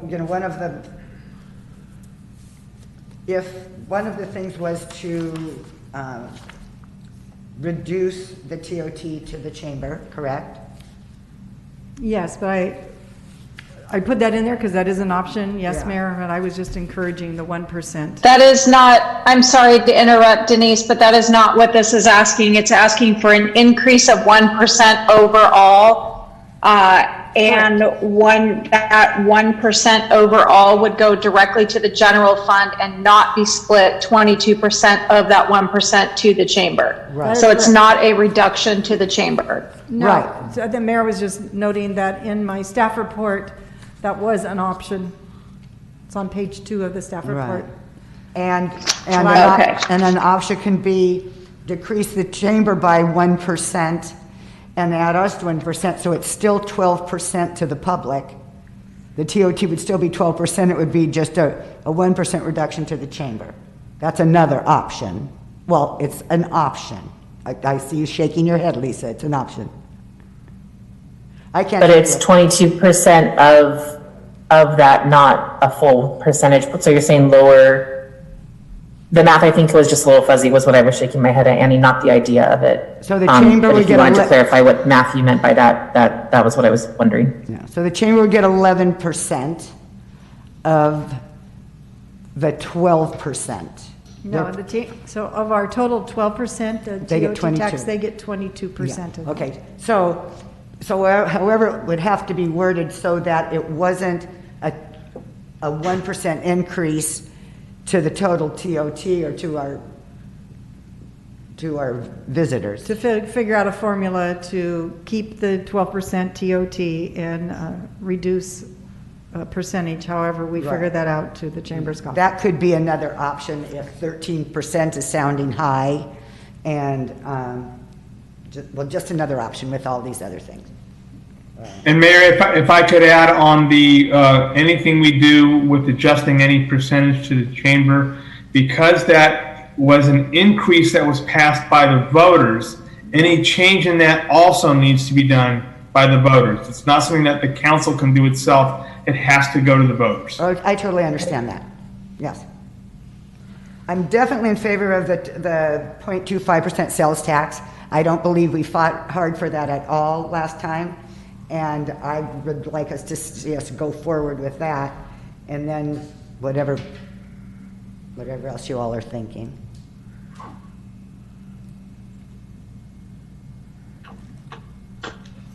And my comment on TOT is that it's not a tax that is paid by the locals, it's paid by the visitor. And you will have hoteliers say that, looking out for the visitor, but how many of you guys actually book your reservations in a hotel in a city by what the TOT is? A lot of us will book a hotel, get there, and find out that they've also got a resort fee and a fee to use Wi-Fi, and we don't have that here. Yeah, good, yeah, appreciate your point. And I think I said it, Mayor, but I would like to just stress again, this was for a period of 10 years, and that was just discussing with Matt Baker, because he always says, a minimum of 5 years for our recovery if we go back to 100%, and we know that that's going to be a while. So I had put it at 1% for 10 years. Could it be written as the 1% for 10 years, or where we get whole again, whichever comes first? We can word it any way the council directs, but I would say that we would want to have a certain amount back into our reserves for another emergency situation like we are going through this last year. I would say if it was a triggering event, it has to be very, very specific and precise as to what that triggering event would be that would cause the tax to go away. Yeah, well, defining that could be a little Choosing a tough. direction, and regardless, so it's going to go on the ballot, right? And then so the public will decide. Okay. Right. Yeah, what we would do is if the council gives direction tonight we would come back with a proposed ordinance that the council could then decide whether to put it on a November ballot, if it's 5 votes, or the regular election date in April, if it's 4 votes. Well, let me just, the simpler one maybe is the 2.5% sales tax. What does everybody think about that? Because to me, that doesn't, I mean, most of the people here buy groceries and they're not taxed. You know, it's not like they're going to Target or Walmart. So I feel that it doesn't really impact our locals very much. Well, there is sales tax, Mayor, on restaurants and bars, and then all the retail stores. I think that some of our groceries might be taxed, but the majority aren't. I'd have to look into that now. Alcohol. Okay, then there you go. And feminine products. And feminine products, yeah. But keep in mind, I was thinking about that as well, the impact to residents would be significantly reduced, if only because that is the kind of more, not marginal, they're everyday products that shouldn't be taxed, but the majority of those are not things that we're buying on a regular basis in terms of retail and souvenir items that are in the shops, and also in terms of restaurants and dining out every night. Some people do and most don't. But I think the thing to remember as well is the percentage, a 0.25% increase would be literally a quarter on a $100 bill. So if you're looking at it from that aspect in terms of it's quite small in comparison to what it would yield with volume, I think it makes sense. Right. Is there kind of consensus on this one? Because it's, Michael? Yesenia? Yes? Okay. Now back to the other. I'm going to voice a possibly unpopular opinion, but maybe we'll come down somewhere in between. I think we should actually raise it to 14%, and we should allow the chamber to receive the 22% from that. The 14% would put us in line with the city of Los Angeles, and would make the same structure in terms of TOT for anyone. I'm just thinking ahead to major world events and looking at the All-Star game that's happening in 2022 in Los Angeles, and then the Olympics in 2028. I think that 14% is reasonable. I think we haven't raised the percentage in 15 years or more, I think, right? Isn't it? 17. 17 years. So I don't think that, on a $200 a night room, an additional $8 is going to make people balk at coming to stay. I just looked up, because it wasn't on our sheet, that Long Beach has a transit occupancy tax that just increased July 1st, 2020 from 12% to 13%. This is one that would actually go out to the voters. I'm certainly not opposed to sending it out to the masses to make this decision. So if the council wants to put it out there, whatever that percentage is, then I would be in favor of letting the community make that decision. So that And would be. I agree with Lisa. I think we should go to the 14. And be prepared, especially with chamber almost having to close down. So I would agree with going to the 14%. Sorry, just to add to that, my previous comment, I don't like the idea of having to figure out which 1% goes to the city or 2% goes to the city versus making it easy for the finance department to just pick the amount. So whichever it goes, 1% or 2% to the community to make the decision, I would agree to not shift it where it doesn't. It makes two different accounting processes. And so that additional 2% goes to the city. That's your, right? No, that would be split, the whole. No, we're saying I think Lisa and Michael were both saying increase 2% on the TOT, but not specifically just for the general fund, that it just be increasing the TOT 2%, and then the chamber still gets 22% of whatever that is. I would like Michael to do, Matt, to do a comparison of what that means for the city. Because I believe there's some people that say, yeah, the city really needs the money, maybe the chamber doesn't. And so if we're giving them, on a good year, we give them $1.2 million, they're getting that much more, but I don't know how much more that means for the city. And Michael and Matt's pulling up right now. All right, so we'll do some back of the table math. 1% would be in a non-COVID world. Let's see. Actually, let's not do back of the napkin math. How about the next meeting? I'll come with that information if we do want to bring it forward.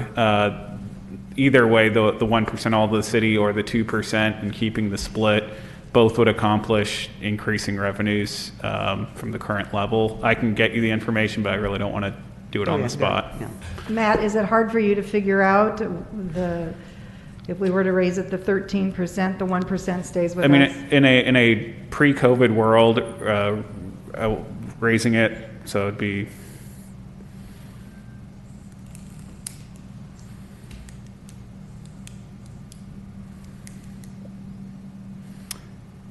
about 450, 500,000, raising it the 1%. Assuming you didn't do the 22 share with the chamber. If you did, that would knock 100,000 off. So I guess simple math, say $500,000 for each percent in a pre-COVID revenue level. And if you say 20% goes, I know it's 22, but right. Back of the napkin math, 20% to the chamber would be 100,000 to the chamber, 400 to the city. I see. Okay. Rough estimates, but. Okay. I think it would be appropriate to have this as part of a staff report for the next meeting where the community could comment. And obviously, Matt, if you could just lay that out for the council, what the 1% would be, what the 2% would be, and what the split would be, whether we did a split or didn't do a split. And then the council could make a decision which percentage, if any, they wanted to present. Right. That would be our intention, absolutely, once we're given direction that we can bring it back. Yes, you can bring it back. Can I also just ask that on that, you also include, Matt, if you could, a 15% comparison? I just want to see what the top of what we've seen from other locations would be versus a 14 versus the 13. Denise goes, yes. No, yes, we can bring back all those percentages. Yeah. Scott Campbell, this is a question for you because I am really going to push for the city's coffers. Has nothing to do with the chamber. It has to do with our coffers, and we need to make ourselves as whole as we can, as fast as we can. Scott, on a ballot, because we do want the voters to have a say, it's very important for them to tell us what to do.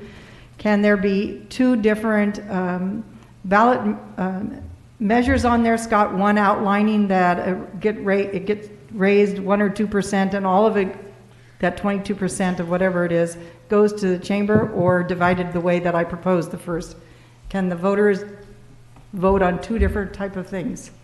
Yeah, so generally, and there may be some nuances here, but generally if you have what's called competing ballot measures, it is the measure that passes with the highest percentage if they are competing with each other. So if you had one for 15% that passed by 67% and one for 14% that passed by 70%, then the 14% one would prevail.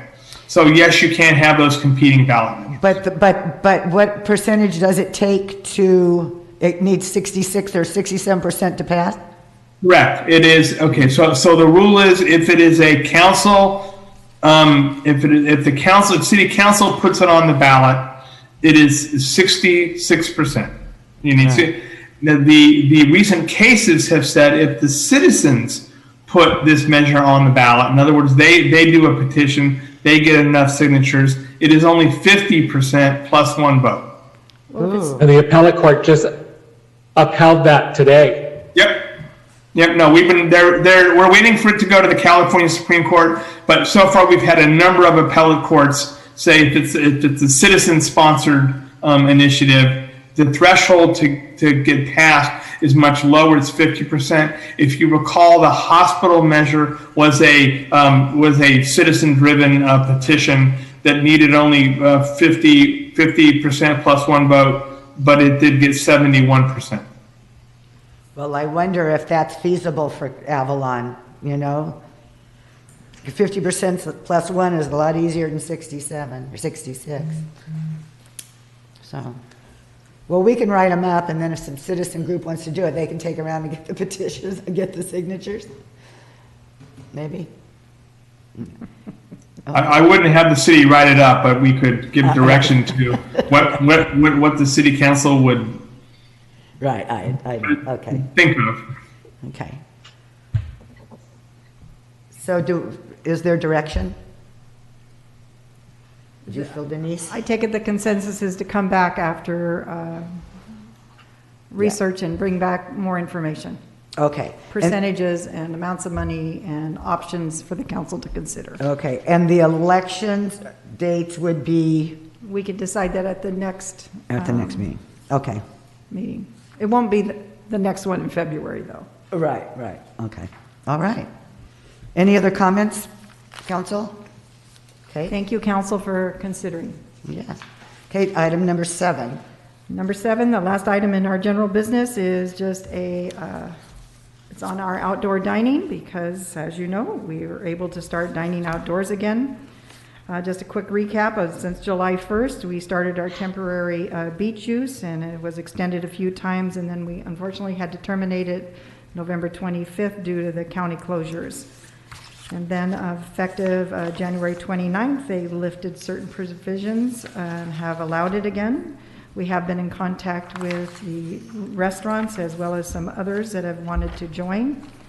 Now, I need to really note that when the county opened it up again, they took away the 6 feet distance and have made it 8 feet.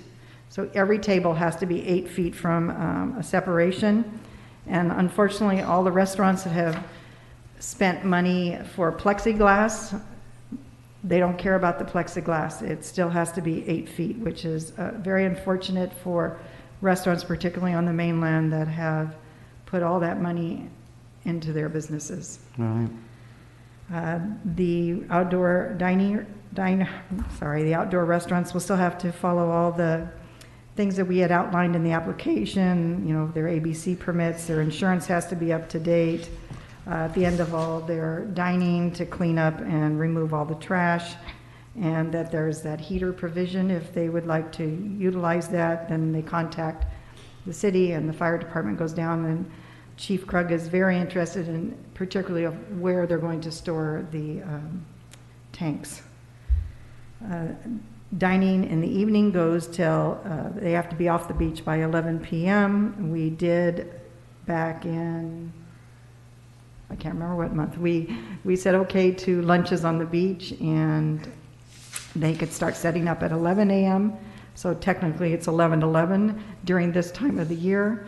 I am proposing that we keep all that the same until I bring it back on the second meeting in March, and at that time we'll see how what steps we've gone to opening up more as far as the county and the state, and we'll see what the weather and how many visitors have been coming to us and what our prediction is, because that will dictate, as the council member Cassidy said, she would like to get input, and I think that's a very valuable thing, because you are going to have to decide if we're still at this capacity, what time are we going to tell beachgoers to get off the beach and all of that. So it'd be nice to get more impact or input from the public. And Cindy, you had just kind of acted like you were addressing the businesses and not so much the public. But of course, we want public comment as well. No, that's an incorrect statement. I very much want to hear from not only those that just frequent the beach, that are not involved in business, as well as specifically, I don't want to hear just from the restaurants. I think we want to hear from the business owners along Front Street or the side streets, as well as you know, those that frequent the island in the summertime. You know, a very well-rounded opinion on this, because it will affect, if we have to stay outdoors, it will affect the summer.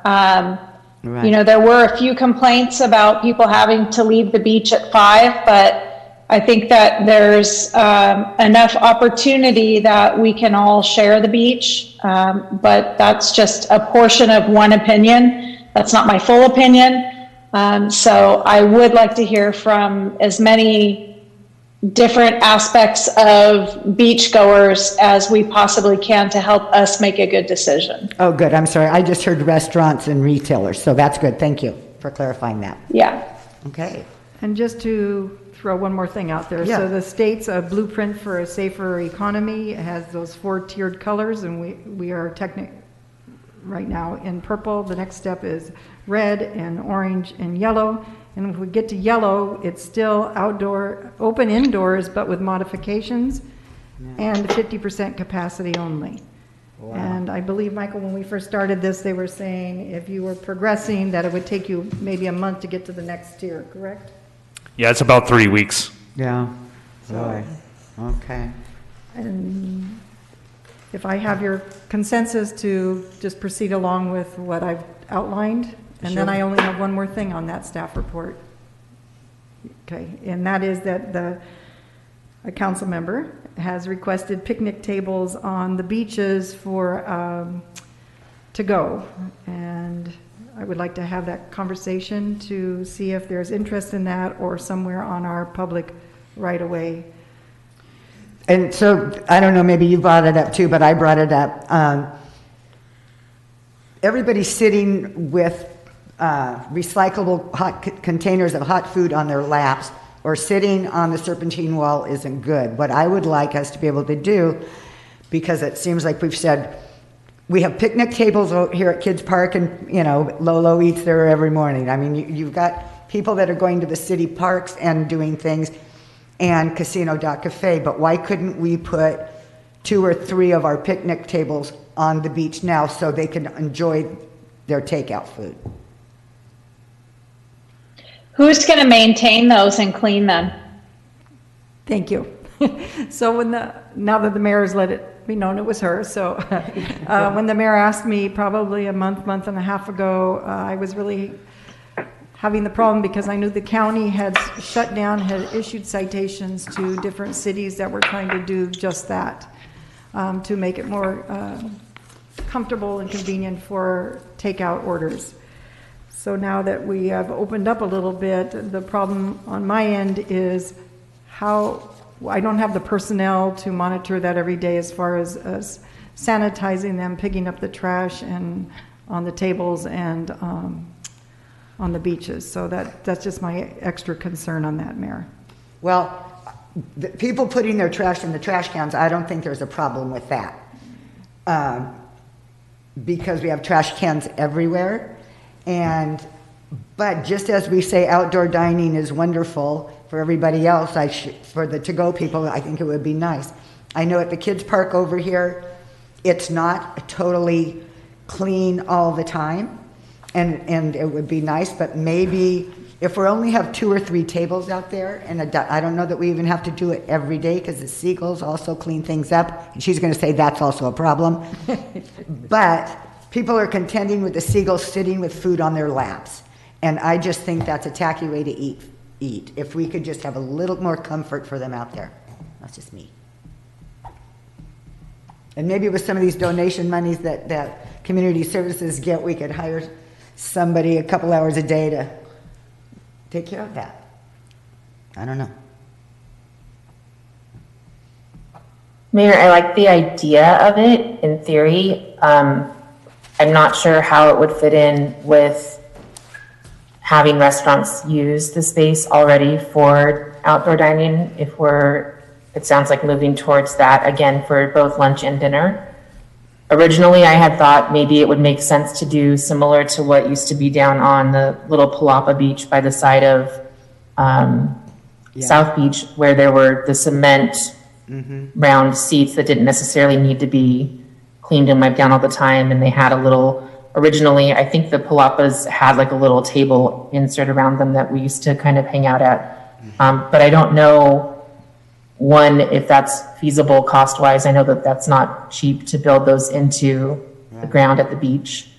to what that would do during storms, if those are safe and secure to have on a front street with a lot of windows and things. Lisa, Heavy cement. I hate to interrupt, but you answered it because there are already going to be tables out there. As long as the Right. restaurants aren't going to kick people off because they get it from Coney or from wherever and take it there, if they're willing to work with them, then that's fine.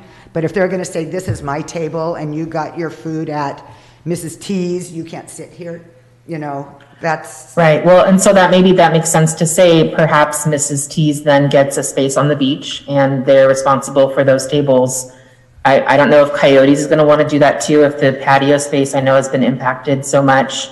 If they're gonna wanna try to do that, maybe they would be able to have an extra person do a rotation to go clean up those tables in between. Okay. So maybe that's the end. Or people that come over to the island and they bring their own food.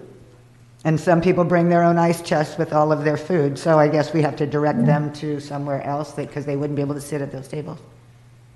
I don't know that we have enough room to accommodate everyone that wants to be in the same space at the same time. It's the challenge of it. No, I mean, I know, I know I see our picnic tables being utilized on our way to the mall. Yes, yeah. And I think I would be more in favor of doing this if we were still in a to-go state, but with opening up to outdoor dining, I think there are some spaces we can move people to do the to-go, but now that we're moving to outdoor dining, I would imagine more people would want to do the outdoor dining versus the to-go. And I agree with that, because like she said, I brought this up 6 weeks ago, and it's just now coming before you, so things have changed. So I'm good. I would just like to recommend that we wait and let's give it a month for the restaurateurs to get back into the outdoor dining and see how everything lays out. And if, Anna, you still feel like we need to provide that service, then could we bring this back maybe the first, that particular idea, could we bring it back at the next conversation that we have regarding outdoor dining? Sure, if it's even necessary, but thank you, Cindy. Sure. Okay. Yeah. Okay, that's it? Yes, ma'am. Okay, I was wondering if I could talk with Denise and Scott just for a second after the meeting. But do you, anything else? Or any calls coming in on you? No, ma'am. Okay, thank you. Well, if there's no further comments, oh, by the way, I guess we're going to have 6 more weeks of winter. If there's any validity in the 133 years of Puxatawny Phil. So anyway, so we say goodnight to Tony and meeting adjourned. Good night, Tony. Scott will call you. And maybe